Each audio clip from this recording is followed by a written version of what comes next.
भगवते वासुदेवाय नमः। जय श्री हरि प्रिय भक्तगणों, स्वागत है आप सभी का आपके अपने चैनल ज्ञानार्थ में। आप सभी को श्रावण मास की कामिका एकादशी की ढेर सारी शुभकामनाएं। हिंदू धर्म में हर माह के शुक्ल पक्ष और कृष्ण पक्ष की एकादशी तिथि को भगवान विष्णु जी की पूजा आराधना का बड़ा महत्व है।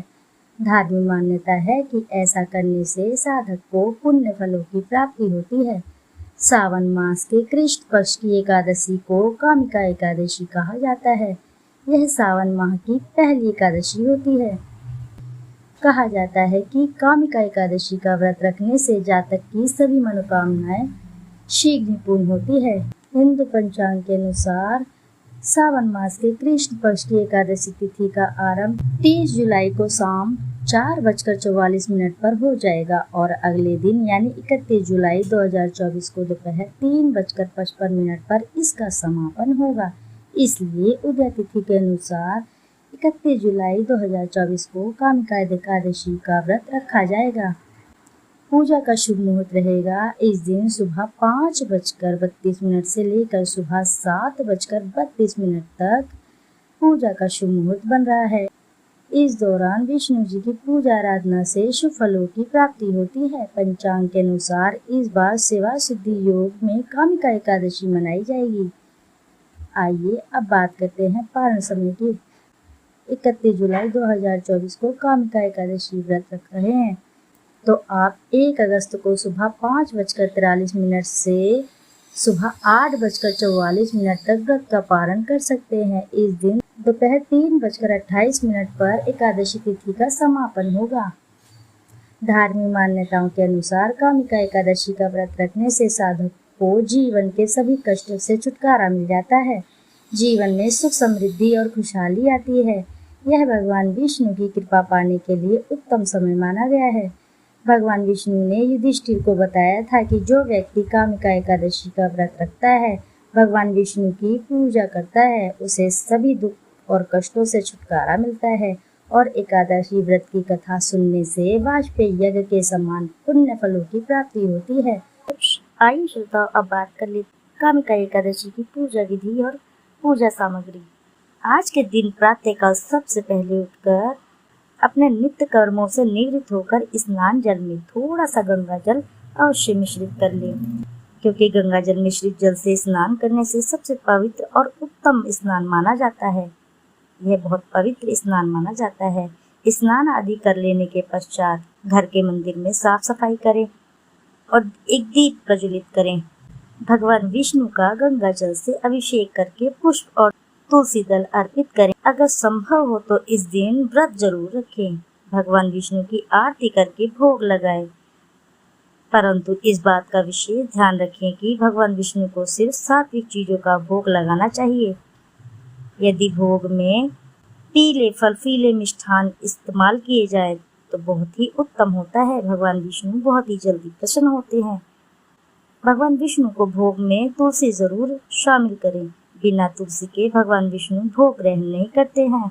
और इसी के साथ आप पीले फल भगवान विष्णु को अर्पित करते हैं तो ये बहुत ही अच्छी बात है, बहुत ही उत्तम होता है। और पीले वस्त्रों का दान करते हैं, पीले वस्त्र चढ़ाते हैं भगवान विष्णु को तो भगवान विष्णु बहुत ही प्रसन्न होते हैं। और आज के दिन आपको पीले वस्त्र अवश्य ही धारण करने चाहिए, क्योंकि पीले वस्त्र धारण करने से भगवान विष्णु बहुत ही प्रसन्न होते हैं। भगवान विष्णु को पीला रंग बहुत ही प्रिय है, इसलिए भगवान कृष्ण की पूजा और मिष्ठान और भोग में पीले रंग का अवश्य इस्तेमाल करना चाहिए। ऐसा करने से भगवान विष्णु बहुत ही प्रसन्न होते हैं। इसी के साथ कामिका एकादशी पूजा के समय इन सभी चीजों का होना अनिवार्य है।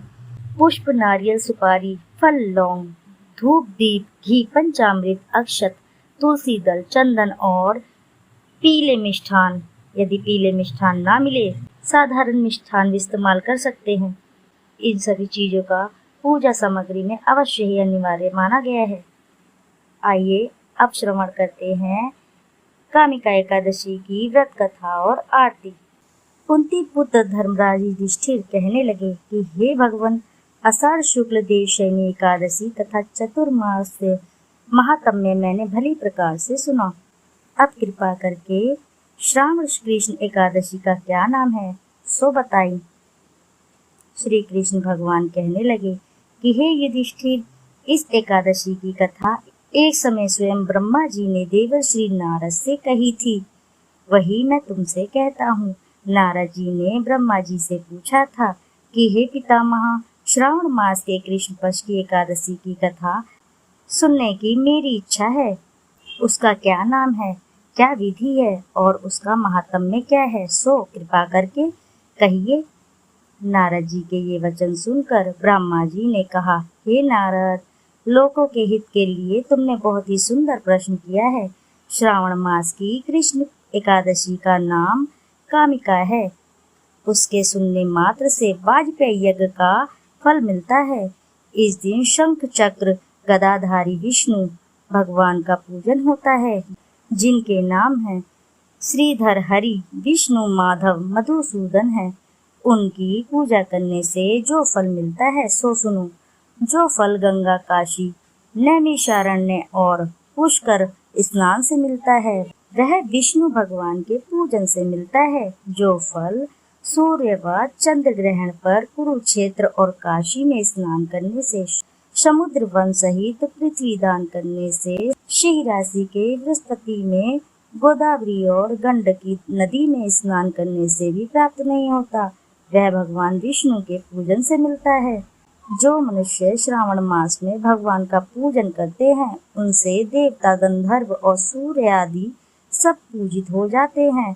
अतः पापों से डरने वाले मनुष्य को कामिका एकादशी का व्रत और विष्णु भगवान का पूजन अश्वमेघ करना चाहिए। पाप रूपी कीचड़ में फंसे हुए और संसार रूपी समुद्र में डूबे हुए मनुष्य के लिए इस एकादशी का व्रत और भगवान विष्णु का पूजन अत्यंत आवश्यक है। इससे बढ़कर पापों के नाशों का कोई उपाय नहीं है। हे नारद, स्वयं भगवान जी ने यही कहा है कि कामिका व्रत करने से जीव कुयोनि को प्राप्त नहीं होता है। जो मनुष्य इस एकादशी के दिन भक्ति पूर्वक तुलसी दल भगवान विष्णु को अर्पित करते हैं, वे इस संसार के समस्त पापों से दूर रहते हैं। विष्णु भगवान रत्न, मोती, मणि तथा आभूषण आदि से इतने प्रसन्न नहीं होते जितने तुलसी दल से होते हैं। तुलसी दल पूजन का फल 4 भार चांदी और 1 भार स्वर्ण के दान के बराबर होता है। हे नारद, मैं स्वयं भगवान विष्णु की अति प्रिय तुलसी को सदैव नमस्कार करता हूँ। तुलसी के पौधे को सींचने से मनुष्य की सब यातनाएं नष्ट हो जाती हैं। दर्शन मात्र से सब पाप नष्ट हो जाते हैं और स्पर्श से मनुष्य पवित्र हो जाता है। कामिका एकादशी की रात्रि को दीपदान तथा जागरण के फल का महात्म्य चित्रगुप्त भी नहीं कह सकते। जो इस एकादशी की रात्रि को भगवान के मंदिर में दीपक जलाते हैं, उनके भीतर स्वर्गलोक में अमृत पान करते हैं तथा जो घी या तेल का दीपक जलाते हैं, वे 100 करोड़ दीपकों से प्रकाशित होकर सूर्य लोक को जाते हैं। ब्रह्मा जी कहते हैं कि हे नारद, ब्रह्म हत्या तथा भ्रूण हत्या आदि पापों को नष्ट करने वाली इस कामिका एकादशी का व्रत मनुष्य को यत्न के साथ करना चाहिए। कामिका एकादशी के व्रत का महात्म्य श्रद्धा से सुनने और पढ़ने वाला मनुष्य सभी पापों से मुक्त होकर विष्णु लोक को जाता है। आइए श्रोताओ, अब करते हैं एकादशी की पावन आरती। ओम जय एकादशी, जय एकादशी,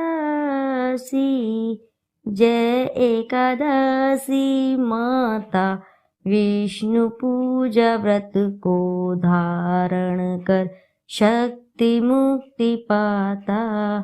ओम जय एकादशी, तेरे नाम गिनाऊं देवी, भक्ति प्रदान करनी, गण गौरव की देनी माता, शास्त्रों में वरनी। ओम जय एकादशी, मार्गशीर्ष की कृष्ण पक्ष की उत्पन्न विश्वतार जन्मी, शुक्ल पक्ष में हुई मोक्षदा मुक्तिदाता बन आई। ओम जय एकादशी। पौष के कृष्ण पक्ष की सफला नामक है। शुक्ल पक्ष में होए पुत्रदा आनंद अधिक है। ओम जय एकादशी। नाम षष्ठीला माघ मास में कृष्ण पक्ष आवे। शुक्ल पक्ष में जया कहावे, विजया सदा पावे। ओम जय एकादशी। विजया फागुन कृष्ण पक्ष में शुक्ल आम्ल की। पाप मोचनी कृष्ण पक्ष में चैत्र में महाबली की। ओम जय एकादशी। चैत्र शुक्ल में नाम कामदा धन देने वाली। नाम बथरूनी कृष्ण पक्ष में बैसाख महाकाली। ओम जय एकादशी। शुक्ल पक्ष में होए मोहिनी अपरा ज्येष्ठ कृष्ण पक्षी। नाम निर्जला सब सुख करनी शुक्ल पक्ष रखी। ओम जय एकादशी। योगनी नाम आषाढ़ में जानो कृष्ण पक्ष करनी। देव शयनी नाम कहायो शुक्ल पक्ष धरनी। ओम जय एकादशी। कामिका श्रावण मास में आवे कृष्ण पक्ष कहिए।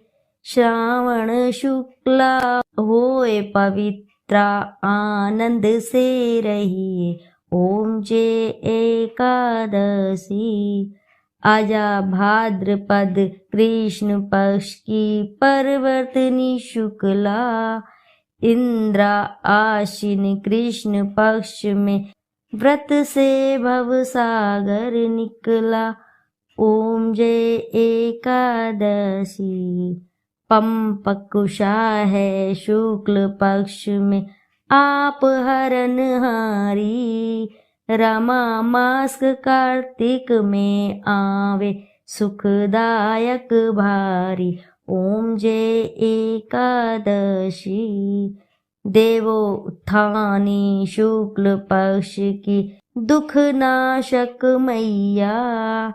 पावन मास में करूं मैं विनती पार करो नैया। ओम जय एकादशी। परमा कृष्ण पक्ष में होती जन मंगल करनी। शुक्ल मास में होए पद्मिनी दुख दारिद्र हरिनी। ओम जय एकादशी। जो कोई आरती एकादशी की भक्ति सहित गावे। जन गुरुदिता स्वर्ग का वासा निश्चय वह पावे। ओम जय एकादशी। तो बोलो भक्तों, जय एकादशी मैया की जय। जय विष्णु लक्ष्मी नारायण की जय। तो आशा है कि वीडियो आपको पसंद आई होगी। यदि वीडियो अच्छी लगी है तो वीडियो जरूर लाइक करें और चैनल को सब्सक्राइब करें और एक बार अपनी सच्ची श्रद्धा से कमेंट बॉक्स में जरूर लिख दें जय श्री हरि लक्ष्मी नारायण की जय। जय एकादशी मैया की। फिर मिलते हैं आपसे ऐसी ही नई कथा कहानी में। जब तक के लिए नमस्कार।